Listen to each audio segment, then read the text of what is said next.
신약성경 317면 에베소서 6장 13절 14절 말씀입니다. 에베소서 6장 13절 14절 두 절 말씀을 우리 다 같이 한 목소리로 읽겠습니다. 그런즉 서서 그러므로 하나님의 전신갑주를 취하라. 이는 악한 날에 너희가 능히 대적하고 모든 일을 행한 후에 서기 위함이라. 그런즉 서서 진리로 너희 허리띠를 띠고 의의 호심경을 붙이고. 우리가 바울을 통해서 하나님께서 우리에게 주시는 가장 기본적인 진리, 우리는 영적 싸움을 싸우고 있다. 우리의 삶은 영적 전투라는 것입니다. 이것을 오늘 우리가 알지 못하고 깨닫지 못한다면 우리는 이미 마귀와 사탄에게 100% 지고 있는 것입니다. 얼마든지 우리를 속일 수 있고 얼마든지 우리를 자기의 마음대로 조종할 수 있기 때문에 그렇습니다. 그래서 우리 그리스도인의 삶은 영적 전투라는 것, 이거 한 가지만 우리가 깨달아도 우리는 영적 전투에서 승리의 고지를 점령할 수 있는 것이지요.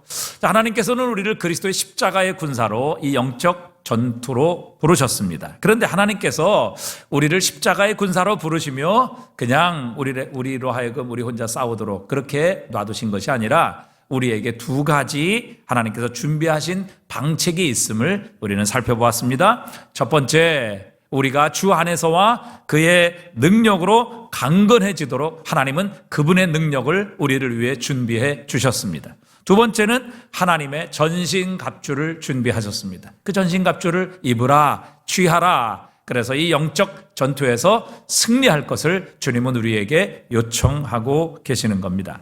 자, 그러면 오늘 우리가 하나님의 전신갑주를 말씀하시며 우리가 입어야 할 하나님의 전신갑주가 어떤 것인지를 6가지로 오늘 본문을 우리에게 설명해 주고 계십니다. 그 6가지 전신갑주, 하나님께서 우리를 위해 준비해 두신 이 영적 전투에서 승리할 수 있는 첫 번째 하나님의 전신갑주는 바로 하나님의 진리의 허리띠를 말씀하고 계십니다. 전신갑주가 모두 6개 되는데 이 6개의 전신갑주 중에 왜 하나님께서는 가장 먼저 첫 번째로 진리로 허리띠를 띠라 이렇게 말씀하고 계실까요? 이것은 군인이 전투에 나갈 때 가장 먼저 착용해야 하는 장비이기 때문에 그렇습니다. 허리띠는 군인이 전쟁터에 나갈 때에 모든 군인이 입은 옷가지가 헐렁해지지 않도록, 흩어지지 않도록 이 모든 것을 잡아주는 역할을 하게 됩니다.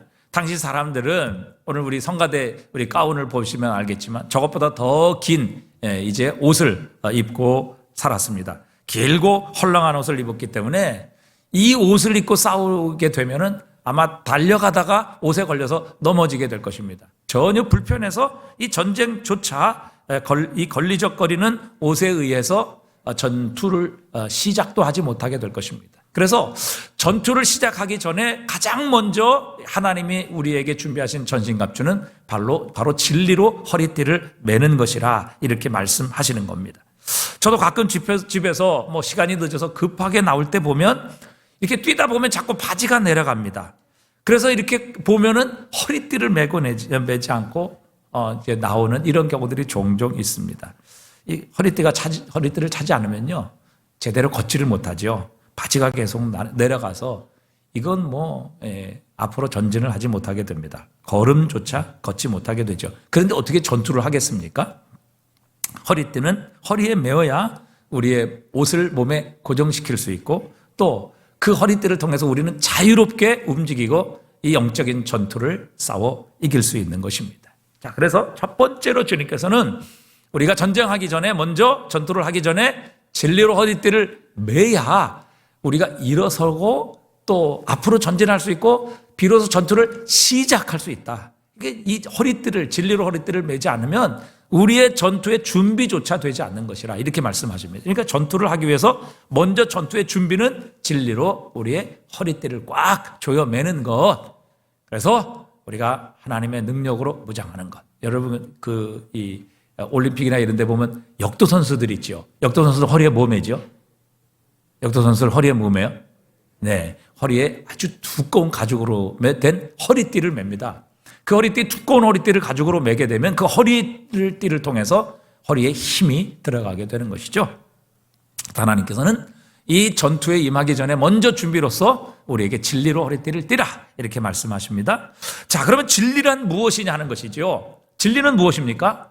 여러분, 우리가 옳다라고 생각하는 것이 진리입니까?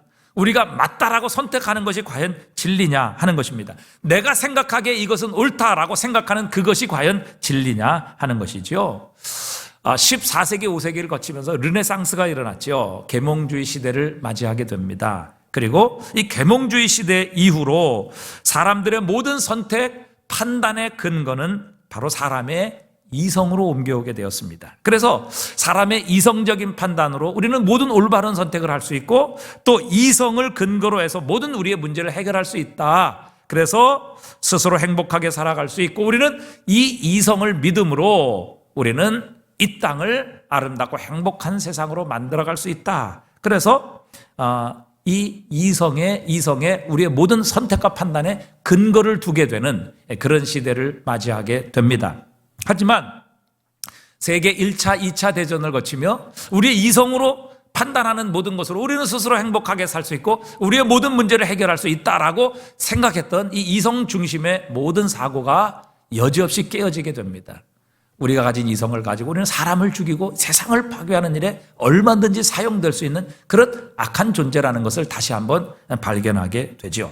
이후 우리는 이제 후기 근대 사회를 들어서게 됩니다. 이 포스트 모던 시대를 들어서며 이제는 더 이상 우리의 이성을 믿는 게 아니라 우리는 우리의 감정을 따라 선택하고 판단하는 그런 시대를 우리가 살아가고 있습니다. 그래서 감정에 무엇인가 기쁨을 주고 감정에 만족을 주는 무엇은 옳은 것이다. 이렇게 우리는 선택을 합니다. 그래서 여러분 선전 광고를 보십시오. 모든 것이 다 우리의 감정, 우리의 마음을 기쁘게 하는, 흡족하게 하는 그런 것을 선택할 수 있도록 그렇게 모든 광고는 우리의 감정을 지금 유혹하고 있습니다. 그래서 우리는 이것을 뉴 에이지 시대라 이렇게 판단을 하고 우리의 감정을 이렇게 만족시키는 거, 우리의 감정에 느끼기에 좋은 것이 진리다, 그것이 옳은 것이다, 이런 시대를 우리는 지금 살아가고 있습니다. 여러분, 그렇다면 정말 우리의 이성이 모든 것을 선택하고 판단할 수 있는 그런 근거가 될 수 있을까요? 우리의 감정이 선택하는 것, 우리의 감정이 좋아하는 것이 과연 우리의 모든 옳음과 진리를 선택하는 기준과 근거가 될 수 있을 것이냐 하는 것입니다. 마틴 로이드 존스 목사님이 경험했던 하나의 일화를 말씀하고 계십니다. 그분이 기차를 타고 이제 남부로 이제 설교를 하러 가고 있었습니다. 그가 기차에서 책을 읽고 있는데 기차 안에서 큰 소란이 일어나게 되었습니다. 그쪽으로 가보니까 사람들이 어떤 한 사람을 놓고 쭉 둘러서 있었습니다. 근데 그 가운데 한 사람이 간질병으로 발작을 일으키고 있었습니다. 그가 몸부림치고 있었고 얼굴은 사색이 되었고 그 입에서는 거품을 물고 있었습니다. 그 광경을 보면 많은 사람들이 놀라게 되었고 사람들은 웅성거리며 서로 말을 시작합니다. 다음 정거장에서 우리 기차가 멈춰야 한다. 그래서 빨리 앰뷸런스를 대기시켜서 이 사람을 병원으로 데려가야 한다. 이렇게 말을 합니다. 발작을 일으킨 사람이 뇌진탕을 일으켰거나 아니면 심장 발작이 일어나서 그가 곧 죽을 것이다. 이렇게 사람들은 생각을 했던 것입니다. 이 광경을 지켜보고 있던 이 로이드 존스 목사님이 내가 어떻게 해야 될까 이렇게 생각을 했습니다. 로이드 존스 목사님은 원래 영국 왕실의 의사입니다. 이분이 이제 주님을 만나고 그 은혜를 받고 목회의 길에 들어섰던 분이시죠. 이 목사님이 보시기에 이분은 생명에는 전혀 지장이 없었던 것입니다. 그리고 그가 정신을 차렸을 때 만약에 자신이 병원에 있다는 것을 알게 된다면 아마 자신의 병에 대해서 매우 부끄러워할 것이며 당황하게 될 것임을 알게 되었습니다. 이 로이드 존스 목사님은 그날 오후에 있을 설교에 늦지 않기 위해서 자신이 누구이며 직업이 무엇인지 밝히지 않기로 하고 단호히 모여있는 사람에게 말을 했습니다. 여러분, 그렇게 해서는 안 됩니다. 전혀 그럴 필요가 없습니다. 이 사람은 지금 간질병으로 고생을 하고 있기 때문에 잠시 후면 괜찮아질 것입니다. 그리고 여러분이 이 사람을 만약에 병원에다 데려다 놓으면 이 사람은 깨어나서 매우 부끄러워할 것이고 나중에 그렇게 한 사람들에게 화를 내게 될 것입니다. 여러분, 이분은 전혀 위험한 상태가 아닙니다. 이렇게 얘기를 했습니다. 그러자 이 로이드 존스 목사님의 말에 모든 사람이 설득을 당해서 잠잠해집니다. 그리고 말씀 그대로 조금 지나니까 이 환자가 곧 회복되고 다른 사람들과 같이 자기가 원했던 목적지까지 가게 되었습니다. 그러면서 이 사건을 통해서 이 목사님이 그런 얘기를 해요. 권위에 대해서 설명을 하게 됩니다. 자, 사람들은 그 간질병 환자의 고통의 원인을 알지 못했습니다. 그분이 뇌출혈 때문에 저러는지 아니면 심장마비인지 무엇인지 알지 못했습니다.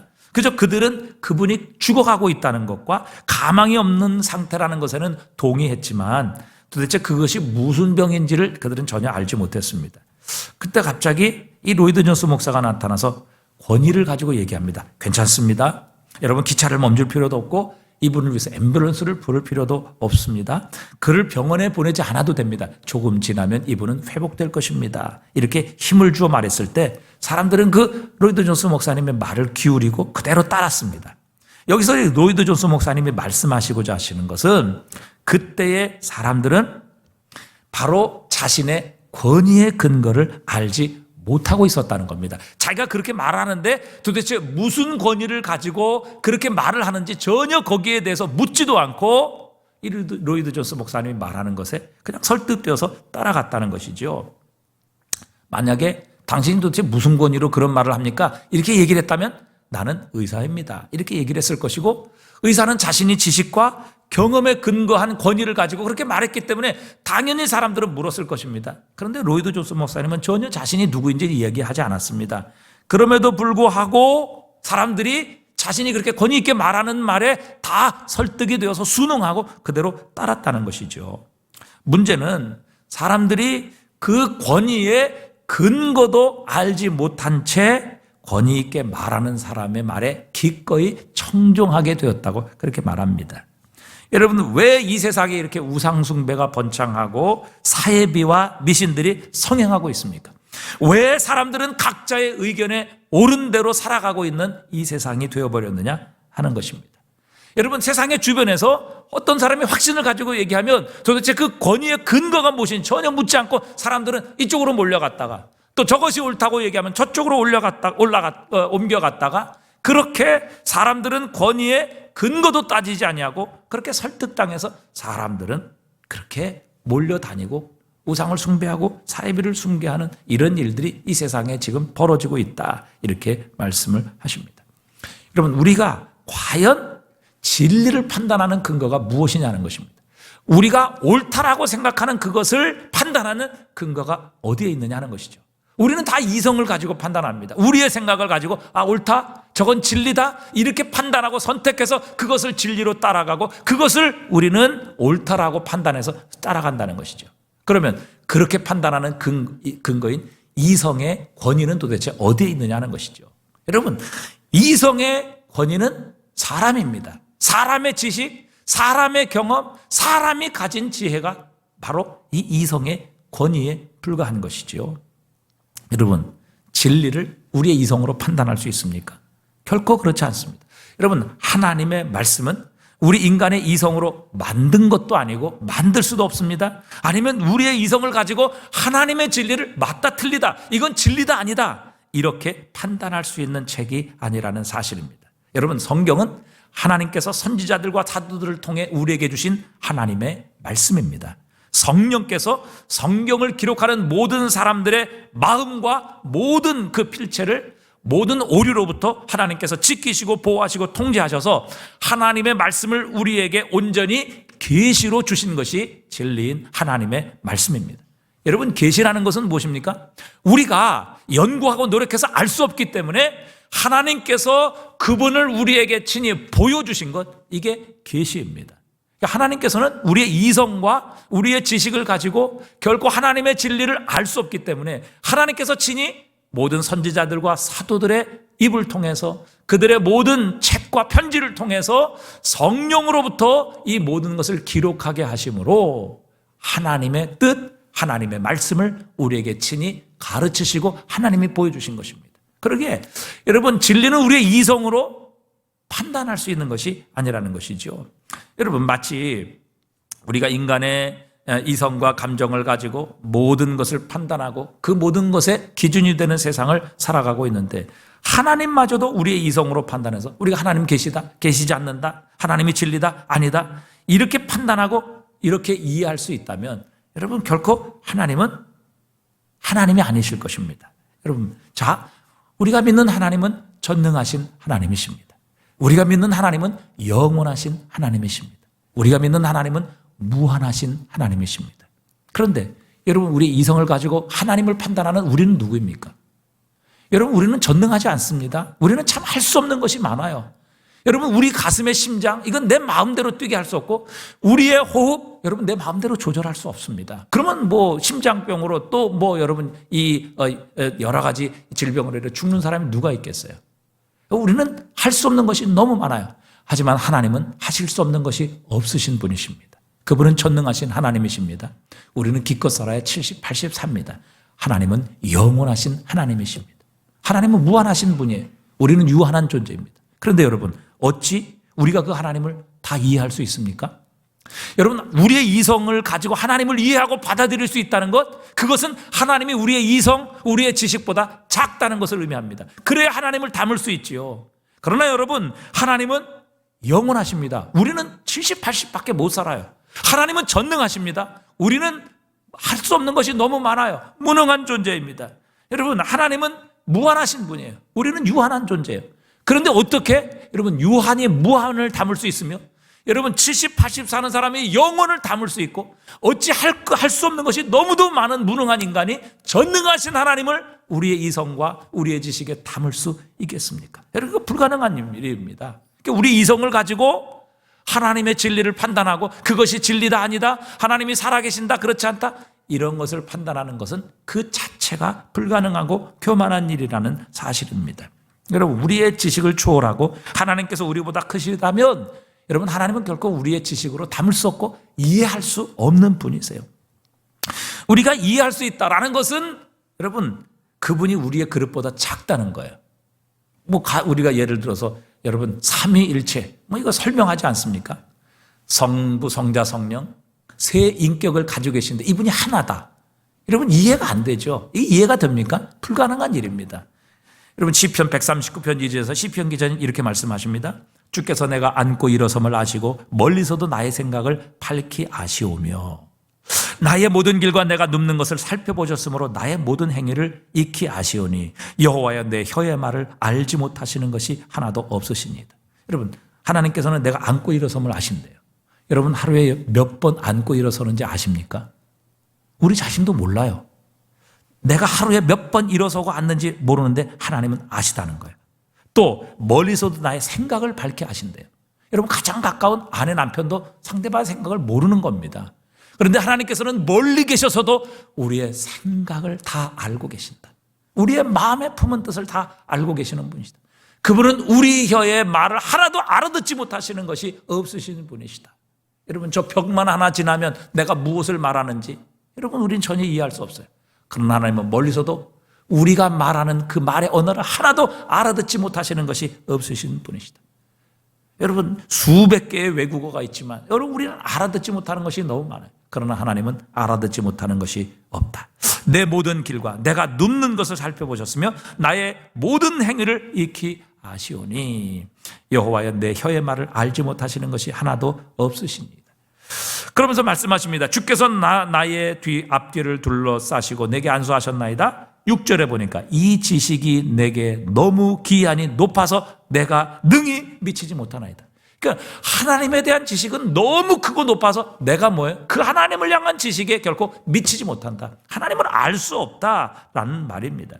여러분, 하나님을 우리의 작은 지식과 이성을 가지고 판단하거나 담을 수 없습니다. 그래서 하나님은 이해의 대상이 아니라 믿음의 대상인 것입니다. 여러분, 우리는 하나님을 이해함으로 구원을 얻는 것이 아니라 하나님을 믿음으로 구원을 얻습니다. 요한복음 3장 16절 하나님이 세상을 이처럼 사랑하사 독생자를 주셨으니 이는 그를 뭐하는 자마다 믿는 자마다 영생을 얻게 하려 하심이니라.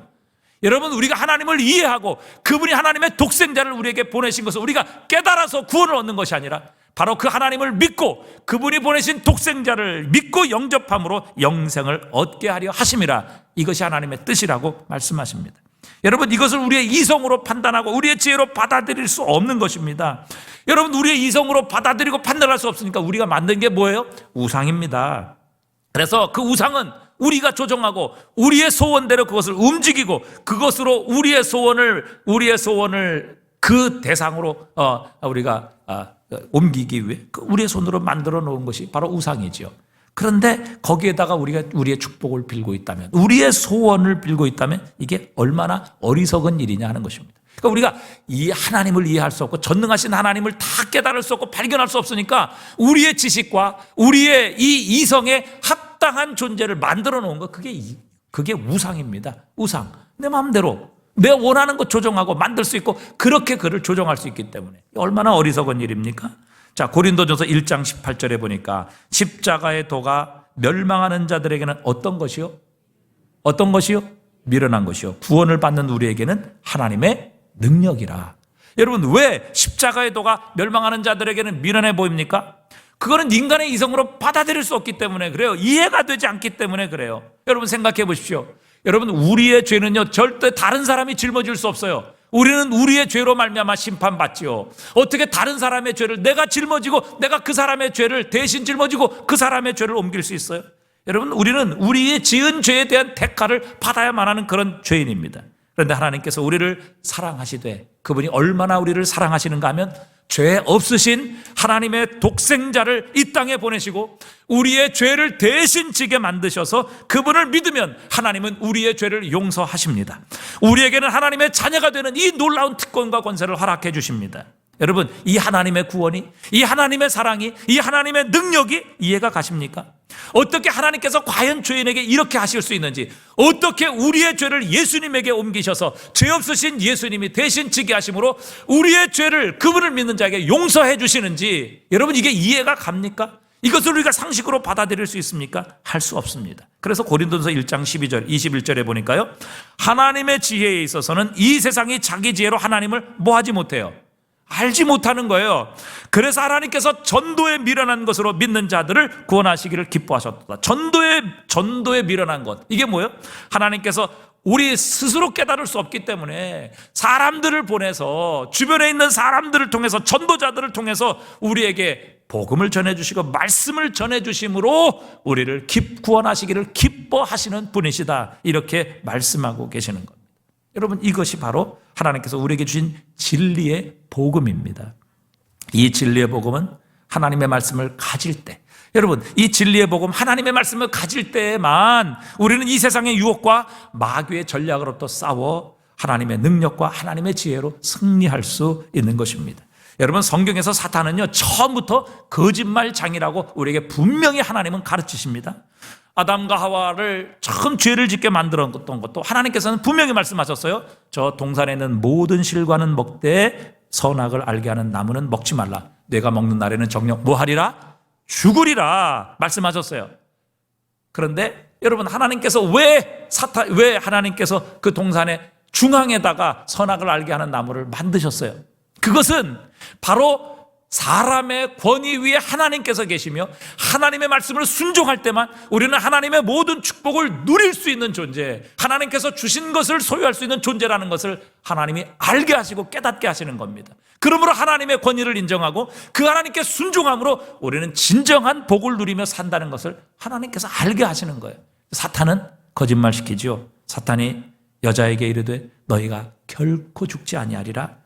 그것을 먹는 날에는 너희 눈이 밝아져 하나님과 같이 되어 선악을 알 줄 하나님이 아심이라. 뭐라고 거짓말합니까? 절대 죽지 않을 거야. 너 그거 먹으면 하나님처럼 될까 봐 하나님께서 너희를 시기해서, 너희를 두려워서 하나님께서 그거 먹지 못하게 하시는 거야. 여러분 생각해 보세요. 하나님께서 그거 먹으면 하나님처럼 될까 봐 두려워서 시기해서 그거 만들어 놓으셨다면, 여러분 천지를 창조하신 하나님이 왜 그거 만들어 놓으셨겠어요? 아니 그냥 없애버리시지, 뽑아버리시지, 아니 만들지 마시지요. 사탄이 이렇게 거짓말을 한다니까요. 그런데 그 거짓말에 속아 넘어갔을 때 어떻게 됩니까? 그것을 보니 보암직도 하고 먹음직도 하고 지혜롭게 할 만큼 탐스럽기도 한지라. 결국 이 사탄의 거짓말에 넘어가서 어떻게 됩니까? 하나님께서 주신 모든 축복 다 잃어버립니다. 그 천국에서 쫓겨납니다. 여러분, 부끄러운 삶, 고통의 삶, 그리고 하나님의 생명에서 떨어지게 되는 이런 고통이, 죽음이 인간에게 찾아오게 된 것입니다. 여러분, 사탄은 오늘도 우리 주변에서 거짓말로 유혹하는 존재입니다. 야, 너 이렇게 가난한데, 너 이렇게 시련과 고통을 당하는데 하나님께서 너 사랑하셔? 절대 하나님 너 돌보지 않으셔. 내가 이렇게 고통과 실패 속에 있는데 그래도 하나님이 너 사랑하시는 것 같니? 그렇지 않아. 내가 하나님의 뜻대로 살아가면 너는 세상의 모든 자유를 다 잃어버릴 거야. 자, 술도 끊고 담배도 끊고 육신의 쾌락도 끊고 끊어버려. 야, 너 얼마나 인생이 끔찍해질 것 같니?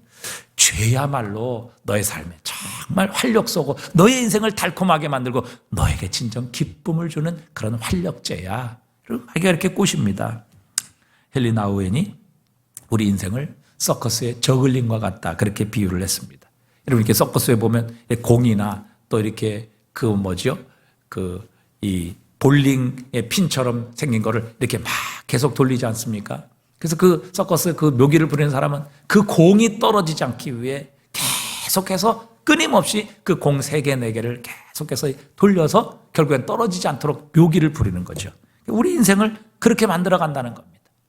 실패하지 않기 위해서 우리는 끊임없이 잠도 자지 않고 노력합니다. 내 몸이 상하고 내 몸이 병들어도 그 실패의 부끄러움, 실패의 고통을 당하지 않기 위해 그 저글링을 오늘도 우리는 밤새도록 돌리고 있는 것이죠. 또 낙오하지 않기 위해서 내가 정말 원하는 것을 얻기 위해서 정말 우리는 그 저글링을 땅에 놓치지 않으려고 오늘도 발버둥 치고 오늘도 끊임없이 공중으로 그 공을 올리는 삶을 살아가고 있는 것이죠. 그렇게 다람쥐 쳇바퀴 도는 삶을 살다가 마지막에는 돈도 모읍니다. 우리가 원하는 것을 얻을 수도 있습니다. 여러분, 진짜 행복할까요? 진짜 가치 있는 인생일까요? 정말 거기에 기쁨이 있을까요? 여러분, 정말 우리가 원하는 그 돈이 정말 많으면, 내가 원하는 것을 다 할 수 있다면 우리는 정말 행복할까요? 여러분, 주님께서 그렇게 평생 먹을 것을 쌓아놓고 내 영혼아, 이제 여러 해 물건을 많이 쌓아두었으니 평안히 쉬고 먹고 마시고 즐거워하자, 이렇게 스스로를 위로했던 부자를 향해 뭐라고 말씀하십니까? 하나님이 이르시되 어리석은 자야, 오늘 밤에 내 영혼을 도로 찾으리니 그러면 내 준비한 것이 누구의 것이 되겠느냐, 주님께서 말씀하십니다. 여러분, 내일 일을 내가 결정하는 거 아닙니다. 내 영혼을 내가 마음대로 그 목적지를 정할 수 있는 것이 아니죠. 하지만 이런 세상, 끊임없이 실패와 가난과 부끄러움으로부터 떨어지지 않으려고 끊임없이 저글링을 돌리는, 그래서 쳇바퀴 도는 삶을 살아가는 이 세상 속에서 주님께서는 우리를 부르십니다. 나를 따르라. 나를 따르라.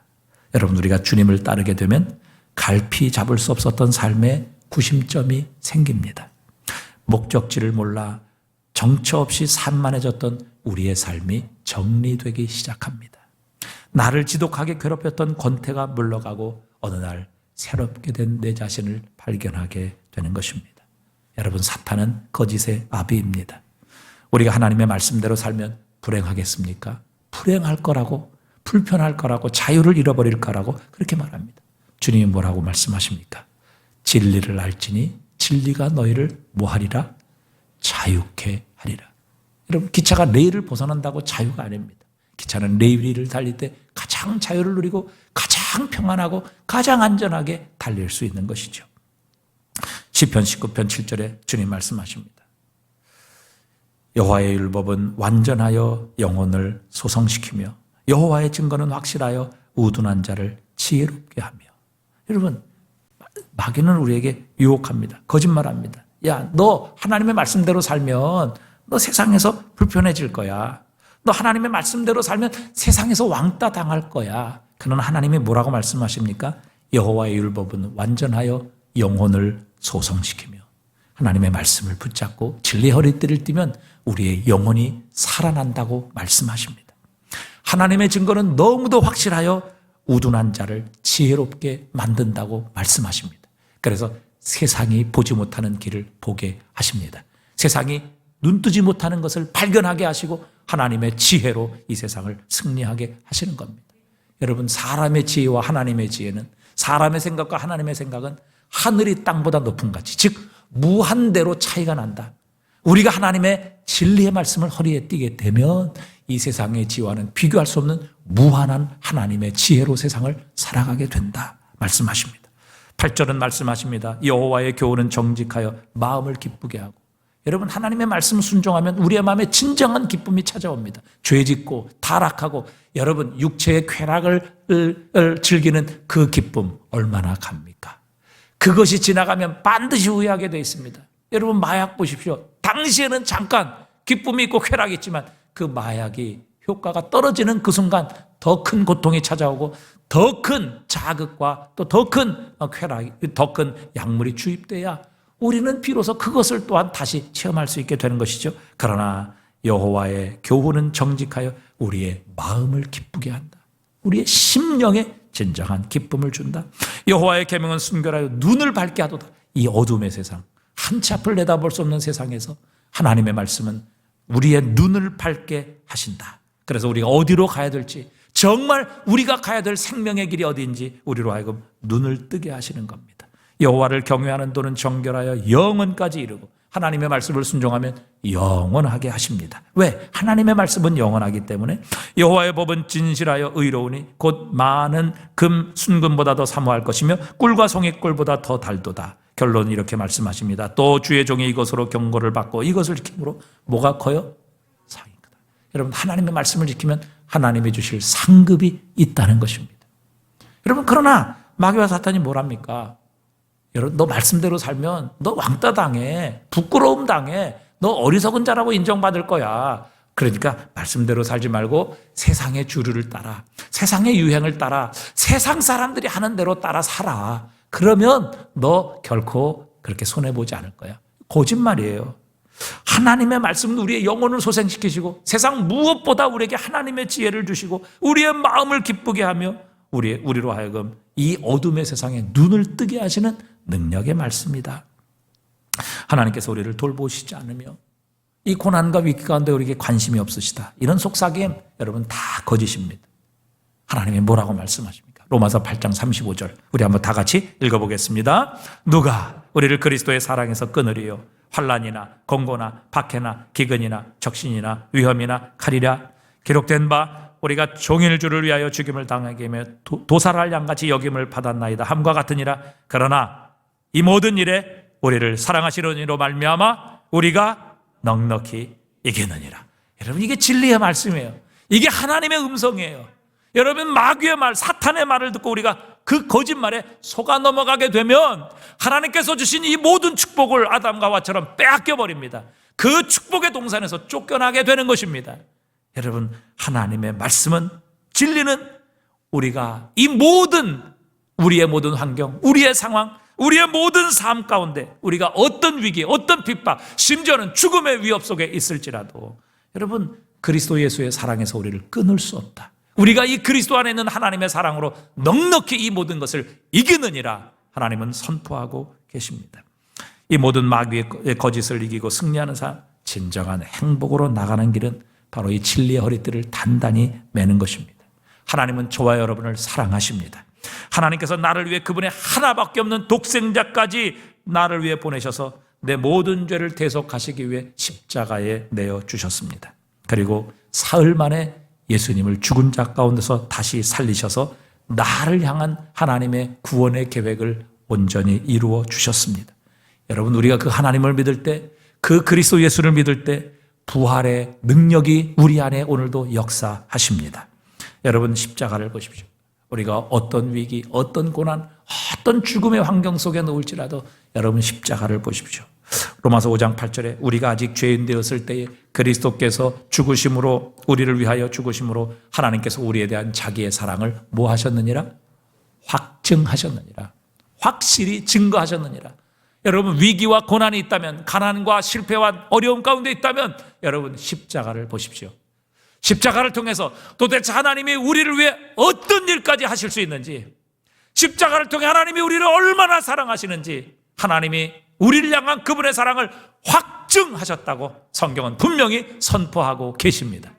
여러분, 이 진리의 허리띠를 우리가 확실하게 우리의 허리에 묶게 될 때에 우리는 영적 전투에서 반드시 서게 될 것이며 이 악한 마귀와 사단의 모든 거짓으로부터 넉넉히 이기게 하실 것입니다. 하나님의 사랑은 결코 의심할 수 없습니다. 하나님께서는 실패와 고통을 통해서도 우리로 하여금 합력하여 선을 이루시게 하시는 능력의 하나님이십니다. 그분은 우리를 향한 구원의 뜻, 축복의 뜻을 반드시 이루실 것입니다. 여러분, 모세는 애굽에서 버림받고 자기 백성으로부터도 배척당했지만 하나님께서는 그런 모세를 택하셔서 이스라엘을 애굽에서 구원하시는 자로 세워주셨습니다. 요셉은 형들에게조차 버림을 받았지만 하나님께서는 그를 오히려 굶주림과 기근 가운데 있는 이스라엘 백성들을 구원하시는 하나님의 축복의 통로로 사용하셨습니다. 이것은 하나님께서 우리를 구원하시고 우리를 축복하시겠다고 작정하셨을 때 우리의 상황, 우리의 환경에 결코 하나님은 제한받지 않으시는 하나님이시라는 것을 가르쳐 주시는 겁니다. 그 하나님은 전능하신 하나님이십니다. 우리의 위기, 우리의 실패, 우리의 가난, 우리의 절망조차도 사용하셔서 하나님의 구원의 뜻을 이루실 수 있는 전능하신 하나님이십니다. 바로 그것을 성경의 진리는 오늘 우리에게 가르쳐 주고 있는 것입니다. 이 진리의 허리띠를 여러분 매셔야 합니다. 여러분, 허리띠에 100개가 있어도 그 옷장에 걸어두면 우리의 삶과는 아무런 도움이 되지 않습니다.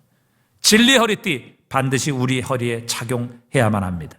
마찬가지로 우리가 그 진리를 그저 성경 안에 두고 사용하지 않는다면 진리의 능력, 진리의 말씀, 우리와 아무 상관없을 것입니다. 우리는 진리인 하나님의 말씀을 우리의 삶에 적용하게 될 때에 하나님의 능력이 나타나게 하실 줄 믿습니다. 야고보서 1장 22절 다 함께 읽어봅니다. 너희는 말씀을 행하는 자가 되고 듣기만 하여 자신을 속이는 자가 되지 말라. 누구든지 말씀을 듣고 행하지 아니하면 그는 거울로 자신의 생긴 얼굴을 보는 사람과 같아서 제 자신을 보고 가서 그 모습이 어떠했는지 곧 잊어버리거니와 자유롭게 하는 온전한 율법을 들여다보고 있는 자는 듣고 잊어버리는 자가 아니요 뭐 하는 자니? 실천하는 자니? 이 사람은 그 무슨 일에 복을 받으리라? 행하는 일에 복을 받으리라. 여러분, 진리의 허리띠를 우리의 허리에 메고 하나님의 진리의 말씀을 우리의 삶에 적용하게 될 때에 그 말씀을 행하는 일에, 그 말씀을 행하는 자에게 하나님이 복이 있으리라 분명히 약속해 주셨습니다. 여러분, 이것이 바로 우리가 하루 중 특별한 시간을 내어 하나님의 말씀을 읽고 묵상해야 하는 이유입니다. 우리는 하나님의 말씀에 진리로 허리띠를 띠게 될 때 이 세상의 마귀의 거짓 속임수에 넘어가지 아니하고 진정한 기쁨과 하나님의 나라의 승리를 맛보게 하실 줄 믿습니다. 여러분, 마귀는 끊임없이 우리에게 거짓말을 심어주고 우리에게 헛된 생각을 심어줍니다. 지금 이 순간에도 여러분, 마귀는 우리에게 지금 다른 생각 집어넣고 또 하나님의 말씀을 받아들이지 못하고 믿지 못하도록 여러분, 마귀는 지금도 우는 사자처럼 우리 안에 여러 생각을 집어넣어주고 있습니다. 여러분, 이 마귀에게 우리가 속아 넘어가지 아니하고 그 마귀를 이기기 위해 우리의 주변에서 일어나는 생각, 우리의 주변에서 마귀가 넣어주는 모든 부정적인 생각, 불신앙적인 생각, 이 모든 것을 진리의 허리띠로 묶어야 합니다. 고린도서 10장 5절에 한번 읽어볼까요? 하나님을 아는 것을 대적하여 높아진 모든 것을 다 무너뜨리고 모든 생각을 어떻게 하여? 사로잡아, 모든 생각을 사로잡아 그리스도에게 복종하게 될 때에 하나님의 승리가 우리에게 임하게 하실 줄 믿습니다. 시편 119편에도 보면 하나님의 진리의 말씀은 우리로 하여금 원수보다 지혜롭게 하신다 말씀하십니다. 여러분, 진리의 허리띠를 매게 될 때 우리는 원수보다 더 지혜로운 삶으로 원수를 이기게 하실 것입니다. 하나님의 계명은 하나님의 계명들은 나의 명철함이 나의 모든 스승보다 낫게 하신다. 여러분, 하나님의 말씀, 하나님의 진리는요, 우리를 가르치는 우리의 스승보다도 훨씬 더 우리를 명철하고 지혜롭게 한다. 왜요? 여러분, 스승의 지혜는 사람의 지혜고 이성의 지각이지만 그러나 하나님이 주시는 진리의 말씀은 하나님의 진리입니다. 하나님의 말씀입니다. 그 말씀에는 하나님의 능력이 담겨 있는 겁니다. 그러기에 우리가 하나님의 진리의 말씀으로 허리띠를 띠게 되면 우리를 가르치는 스승보다 훨씬 더 명철하게 될 것이다. 하나님께서 하나님의 진리의 말씀으로 우리가 허리띠를 띠게 되면 모든 경험의 집약체인 노인보다 우리를 훨씬 더 명철하게 하신다 약속하고 계십니다. 여러분, 우리가 밥 하루 먹고 평생 건드지 않잖아요. 하루를 살아가는데 밥을 3끼 먹습니다. 왜요? 먹으면 소비되기 때문에 그렇습니다. 여러분, 진리의 말씀도 한 번 먹으면 평생 가는 게 아니에요. 은혜 받았다고 끝나는 게 아니에요. 여러분, 은혜 받았다면 우리의 영적인 활동이 더 많아지기 때문에 더 많은 이 영적인 음식을 섭취해야 그 영적인 활동을 제대로 해나갈 수 있는 것이죠. 여러분, 매일 하나님의 말씀 앞에 엎드려 그 말씀을 통해 하나님께서 주시는 진리의 말씀을 공급받을 때 우리는 이 영적 전쟁에서 승리하게 될 것입니다. 여러분, 하나님의 진리 허리띠를 매십시오. 그거 옷장에다 두지 마시고 성경책 하나 가둬두지 마시고 주일날만 여러분 교회에다가 보관해 두시는 것이 아니라 매일 진리 허리띠를 우리의 삶에 메어야 합니다. 그 진리의 말씀을 적용해야 합니다. 그때 우리는 마귀보다 훨씬 더 지혜로운 삶, 마귀보다 훨씬 더 능력 있는 하나님의 말씀으로 세상을 이기고 마귀를 이기게 하실 줄 믿습니다. 여러분, 진리의 허리띠로 이 한 주간 꼭 우리의 허리 메어서 승리하시는 이 한 주간 되시기를 주님의 이름으로 축복합니다.